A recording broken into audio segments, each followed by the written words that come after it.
Hello everyone, financial year 2025-26 दो returns available हो गई हैं, आईटीआर 1 एंड आईटीआर 4। आप अपनी रिटर्न फाइलिंग स्टार्ट कर सकते हैं, बट द कंडीशन इज कि आपका 26 एएस यानी कि जो आपका टीडीएस डिडक्ट हुआ है वो प्रॉपर्ली अपडेट हो चुका हो तो आपको वो चेक करना है। तो चलिए आज की वीडियो में क्विकली देख लेते हैं कि आपको ये रिटर्न फाइल करनी कैसे है। आईटीआर 1 एंड आईटीआर 4 दोनों से ही रिलेटेड जावा यूटिलिटीज भी अवेलेबल है, एक्सेल यूटिलिटी भी अवेलेबल है, और ऑनलाइन अगर आप वेबसाइट पर जाके अपनी रिटर्न को फाइल करना चाहते हैं तो वो ऑप्शन भी अवेलेबल करा दिया गया है। आईटीआर 1 किसको फाइल करनी है? अगर आप सैलरी टैक्स पेयर है, 50 लाख से कम आपकी अगर सैलरी है, अगर आपका कैपिटल गेन 1.25 लाख से कम है, लॉन्ग टर्म कैपिटल गेन की हम यहाँ पर बात कर रहे हैं, साथ ही साथ अगर आपके 2 हाउस प्रॉपर्टी से इनकम है तो आप आईटीआर 1 को फाइल कर पाएंगे। वही अगर आपके बिजनेस की इनकम है, आप प्रिजम्पटिव के सेक्शंस को यूज करते हुए अपनी रिटर्न को फाइल करना चाहते हैं तो उसके लिए आपके लिए आईटीआर 4 होगी, आपको आईटीआर 4 फाइल करनी है। इस वीडियो में हम आईटीआर 1 की बात करेंगे जो कि सभी सैलरी टैक्स पेयर्स के लिए एप्लीकेबल है अगर उनकी कैपिटल गेन 1.25 लाख तक है। तो अगर इससे ज्यादा है तो आपको आईटीआर 2 फाइल करनी होगी। तो आज के सेशन में मैं आपको ऑनलाइन फाइल करना बताऊंगी कि ऑनलाइन जाके आपको रिटर्न कैसे फाइल करनी है। सबसे पहले आपको अपना लॉगिन करना है। लॉगिन के लिए आईडी पासवर्ड आपको पता होना चाहिए। आईडी रहेगी आपका पैन नंबर, पासवर्ड जो भी आपने अपना सेट किया हुआ है। अगर आपको याद नहीं है अपना पासवर्ड तो यहाँ पे फॉरगेट पासवर्ड का ऑप्शन आता है, वहां जाके अपने पासवर्ड को रीसेट कर सकते हैं।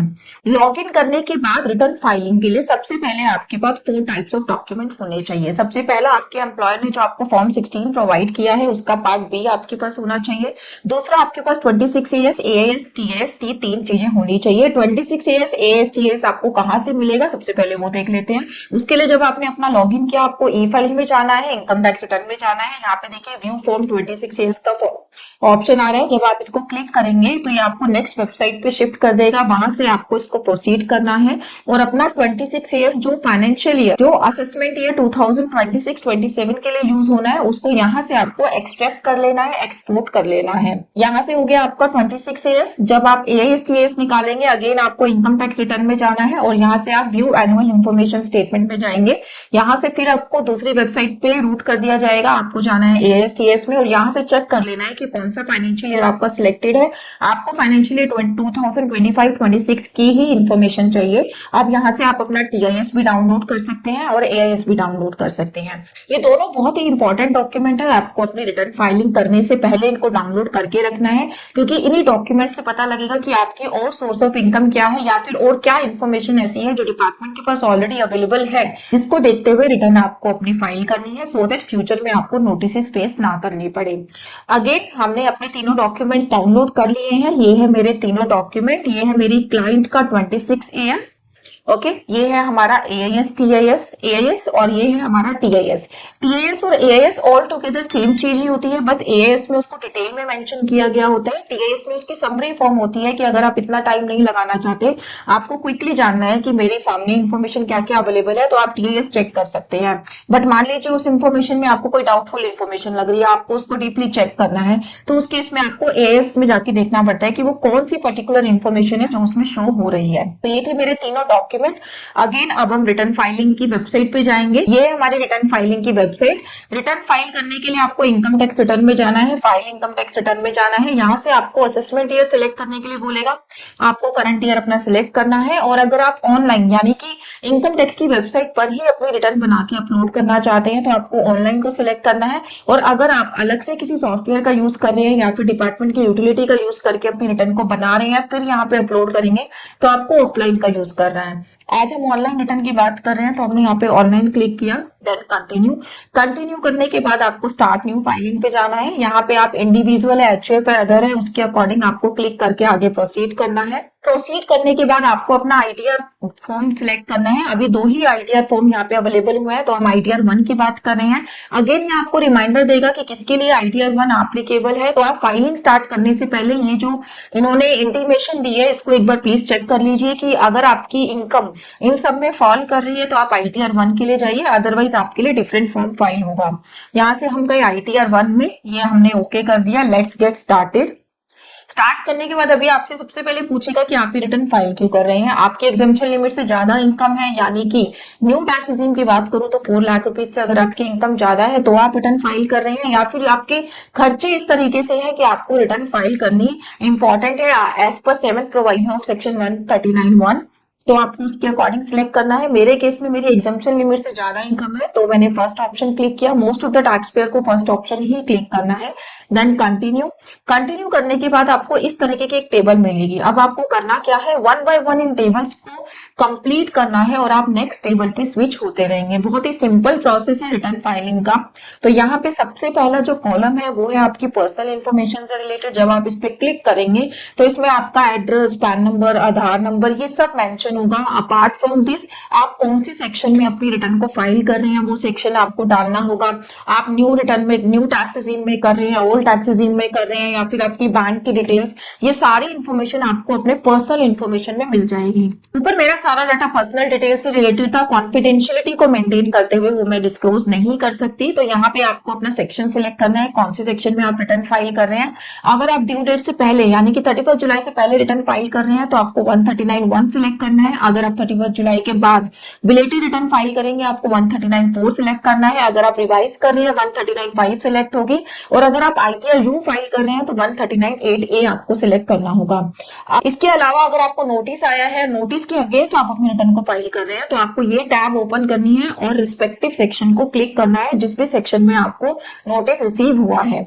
सेकेंड ऑप्शन जो कि एक इंपॉर्टेंट पॉइंट है, यहाँ पे आपको बताना है कि आप ओल्ड टैक्स रिजीम में रिटर्न को फाइल कर रहे हैं या न्यू में।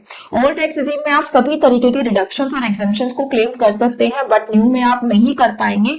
बट वही न्यू टैक्स रिजीम में आपको 12 लाख रुपीज तक की, इवन 12.75 लाख रुपीज तक की इनकम पर कोई टैक्स पे नहीं करना। अगर आप एक सैलरी टैक्स पेयर है तो इस बार जो भी रिटर्न जाएंगे उनके ज्यादातर टैक्स पेयर्स की न्यू टैक्स रिजीम में जाने वाली है, क्योंकि जिनके भी पैकेजेस 12 लाख से कम है उनको कोई भी टैक्स पे करने की जरूरत नहीं होगी। तो यहाँ पे हम आज न्यू टैक्स रिजीम के अकॉर्डिंग ही बात करेंगे। तो मैंने यहाँ पे नो पे सिलेक्ट किया है। यहाँ पे अगर आपको इसकी लाइन पढ़ने में कंफ्यूजन हो रही हो तो नीचे बहुत सिंप्लिसिटी से इन्होंने मेंशन किया हुआ है कि अगर आप ओल्ड टैक्स में जाना चाहते हैं तो आपको यस करना है, अगर आप न्यू टैक्स में जाना चाहते हैं तो आपको नो करना है। तो हमने नो पे क्लिक किया और आगे हम इसको कंफर्म कर देंगे। नीचे है बैंक डिटेल्स का ऑप्शन। मैं इसको ओपन करके तो नहीं दिखाऊंगी, बट यहाँ पे कुछ नहीं होता, सिर्फ आपकी बैंक डिटेल्स होती हैं। और अगर आपके मल्टीपल बैंक्स यहाँ पे एडिड हैं तो उसमें से कोई भी एक बैंक आपको रिफंड के लिए टिक करना है, तो वो हमें टिक करके रखना पड़ता है। अगर आपने एक भी बैंक टिक नहीं किया हुआ है तो आपकी रिटर्न आगे फाइल नहीं होगी, बिकॉज ये मैंडेटरी ऑप्शन है। एक अकाउंट को आपको एज एन रिफंड के लिए यूज करना ही होगा। तो यहां से हमने कर दिया कंफर्म। कंफर्म करने के बाद सेकंड ऑप्शन आता है जो कि मेन ऑप्शन है। यहाँ पर आपको अपनी भरनी है जितने भी तरीके की आपकी इनकम है वो सारी इनकम आपको यहाँ पे फाइल करनी है। सबसे पहले आता है इनकम फ्रॉम सैलरी। तो यहाँ पर आप देख रहे होंगे कि मेरी कुछ सैलरी अपने आप रिफ्लेक्ट हो रही है। देखिए डिपार्टमेंट की जो रिटर्न है वो ऑलरेडी ऑटो सेट की गई है AISTS 26AS के अकॉर्डिंग। तो जो डाटा आपका वहां शो हो रहा होगा वो डाटा यहाँ पे आपको ऑटो फैच मिलेगा। आपको जस्ट उस डाटा को चेक करना है, उसको करेक्ट करना है और उसके बाद रिटर्न को आगे प्रोसेस करना है। ऐसा नहीं है कि ये डाटा हमेशा आपको ठीक मिलेगा। आपको अपने 26AS से इसको दोबारा चेक करना है, अपना फॉर्म 16 खोलना है कि फॉर्म 16 में आपकी कितनी सैलरी दी गई है, कितने आपको पर्क्स दिए गए हैं, कितना आप होम लोन अवेल कर रहे हैं, कितनी आपकी रिडक्शंस हैं। अगर आप न्यू टैक्स रिजीम में रिटर्न को फाइल कर रहे हैं तो इन सब में जाने की जरूरत तो नहीं है, बट आपकी सैलरी जरूर मैच होनी चाहिए। तो यहाँ हमारी सैलरी है 5,77,000। अब मैं अपने 26AS में देख लेती हूँ। 26AS में सैलरी रिसीव मेरी आ रही है 8,94,000 और आ रही है 5,77,000। इसका मतलब इस जो क्लाइंट ने दो जगह पे काम किया है, दो जगह से उसको सैलरी आ रही है। एक जगह की सैलरी तो उसकी ऑटो फिल वहां पे दिखा रहे हैं, बट सेकंड जगह की वहां पे नहीं दिखा रहा। तो अब हमें करना क्या है, दोनों को ऐड करके वहां पर दिखाना है। तो यहाँ पर हम दोनों सैलरीज को ऐड करके शो करेंगे। उसके बाद आपकी आ जाएगी यहाँ पे नेट सैलरी, कितनी सैलरी है। फिर उसके बाद डिडक्शन, जो 75,000 की डिडक्शन आपको न्यू टैक्स रिजीम में मिलती है उसको आप क्लेम करेंगे। ऑटो फिल आ रही है वो भी। यहाँ पर आ जाएगी मेरी नेट सैलरी पे मेरे को टैक्स पे करना है। तो यहाँ पे सबसे पहले आपकी ग्रॉस सैलरी जरूर मैच होनी चाहिए। समटाइम्स ऐसा होता है कि मेरे फॉर्म 16 में सैलरी कम मेंशन होके आती है, लेकिन 26 एएस या एएस में उसका वैल्यू ज्यादा है, तो आपको ज्यादा दिखाना चाहिए, अदरवाइज आपको नोटिस फेस करना पड़ सकता है। उस केस में आप अपने एम्प्लॉयर से मीटिंग कर सकते हैं कि मेरा जो फॉर्म 16 है उसमें आपने सैलरी कम दिखाई है, लेकिन मेरा जो सामने डाटा रिफ्लेक्ट हो रहा है उसमें ज्यादा दिखाई दे रही है, तो ऐसा क्यों हो रहा है, वो आपको रीजन बताएगा। हो सकता है उसने रिटर्न फाइल करने में गलती करी हो अपनी टीडीएस की। तो सबसे पहले वो अपना डाटा करेक्ट करेगा, जब आपको 26 एज अगेन अपडेट हो जाएगा तभी आपको रिटर्न फाइलिंग करनी है।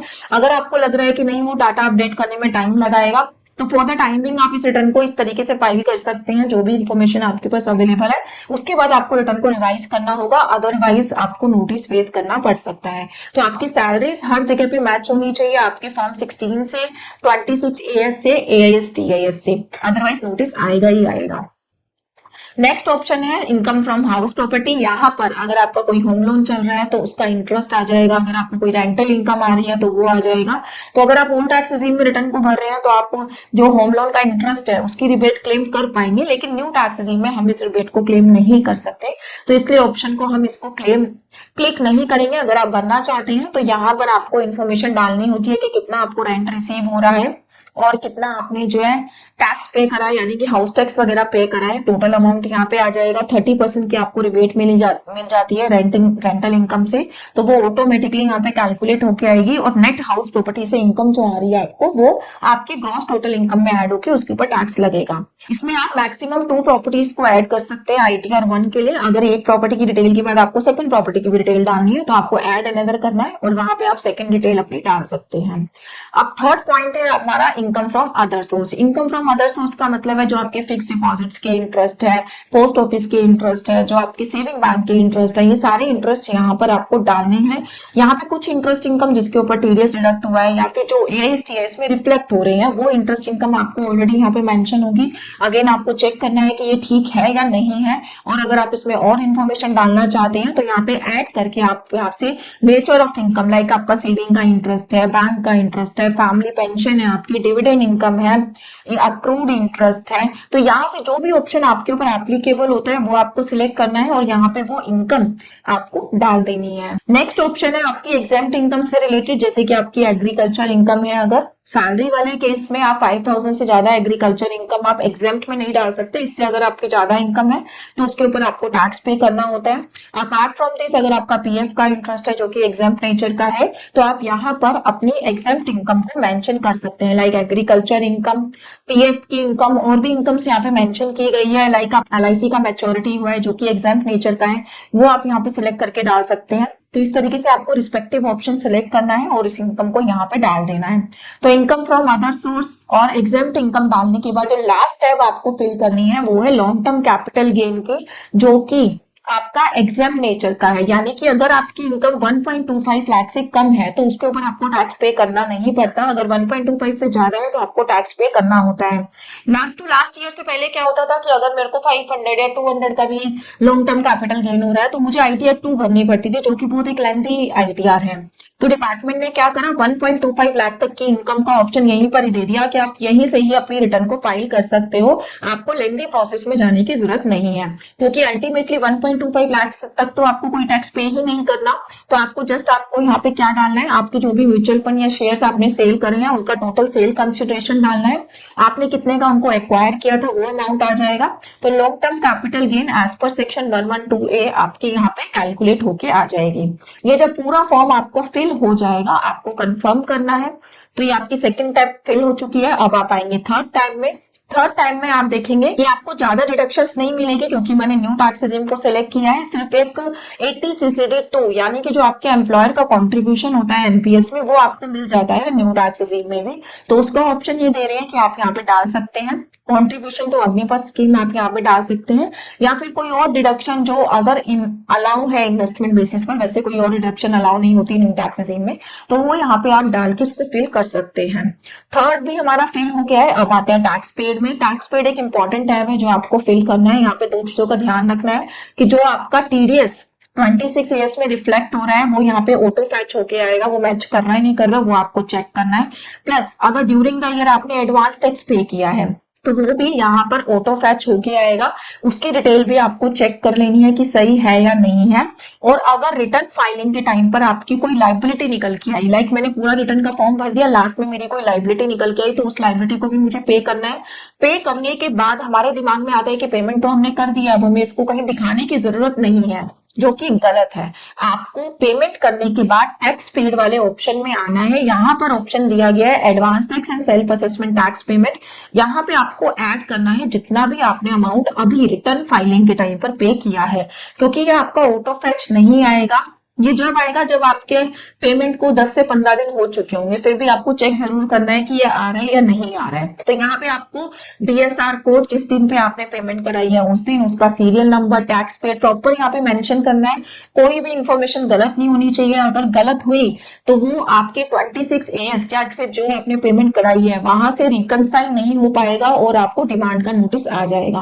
तो पेमेंट कराने के बाद चालान की डिटेल जरूर डालनी है और बहुत ही ध्यान से डालनी है। अगर एक फिगर भी इधर से उधर हुई तो आपका चालान पेमेंट से रिकनसाइल ना होने की वजह से आपके पास डिमांड का नोटिस आ सकता है।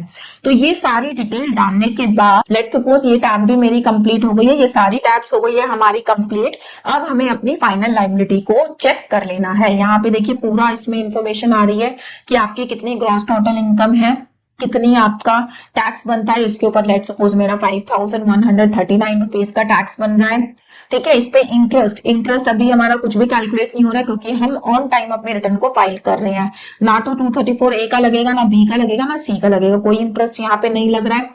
यहाँ पर अब आपको ये बता देगा कि आपका टोटल टैक्स फी और इंटरेस्ट जो है कितना बन रहा है। मेरा टैक्स इसलिए नहीं बन रहा क्योंकि मेरा जो है 5139 का बन रहा था, जिसमें मेरे को रिबेट मिल गई 87A की। 87A की रिबेट मतलब न्यू टैक्स रेजिम में हम कहते हैं कि 12,75,000 तक आपको कोई टैक्स नहीं पे करना, जबकि स्लैब रेट तो 4 लाख रुपीज से हमारी स्टार्ट हो जाती है। तो इसका मतलब है 4 लाख से लेकर 12 लाख रुपीज तक का बीच का जो टैक्स है वो रिबेट के अंदर आपको दिया जा रहा है। तो जो बीच का टैक्स है वो आपको पे करना चाहिए था, लेकिन क्योंकि आपकी इनकम 12 लाख से कम है उसकी हमने आपको रिबेट दे दी। अगर ये इनकम आपकी 12 लाख से 10,000 हो जाएगी, 12,10,000 हो जाएगी या 12,80,000 हो जाएगी, तो उस केस में आपको पूरा जो रिबेट का अमाउंट है उस पर भी टैक्स पे करना होगा, वो भी आपको एज एन टैक्स पे करना होगा। तो मेरे केस में मेरा सिर्फ 5,000 का टैक्स बन रहा था, क्योंकि मेरी इनकम 5,02,000 की बन रही है, जो कि 12 लाख से कम है। तो उसका पूरे अमाउंट का मुझे रिबेट मिल गया 87A में। तो यहाँ पर जो भी आपकी लाइबिलिटी है वो यहाँ पे कैलकुलेट होके आ जाएगी। अब कर देना है आपको कंफर्म।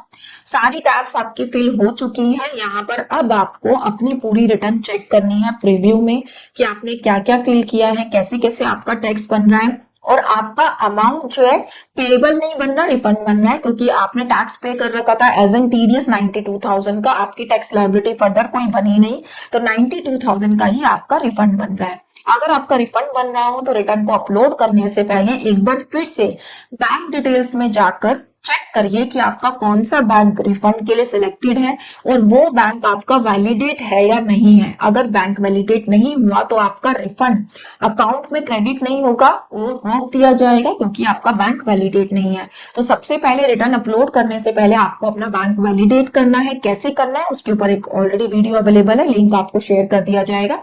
बैंक वैलिडेट करने के बाद ही आपको अपनी रिटर्न को सबमिट करना है। इसके बाद आपको अपनी रिटर्न का प्रीव्यू देखना है और रिटर्न को सबमिट कर देना है। सबमिट जब आप करेंगे आपसे वेरिफिकेशन करवाया जाएगा, ई वेरिफिकेशन।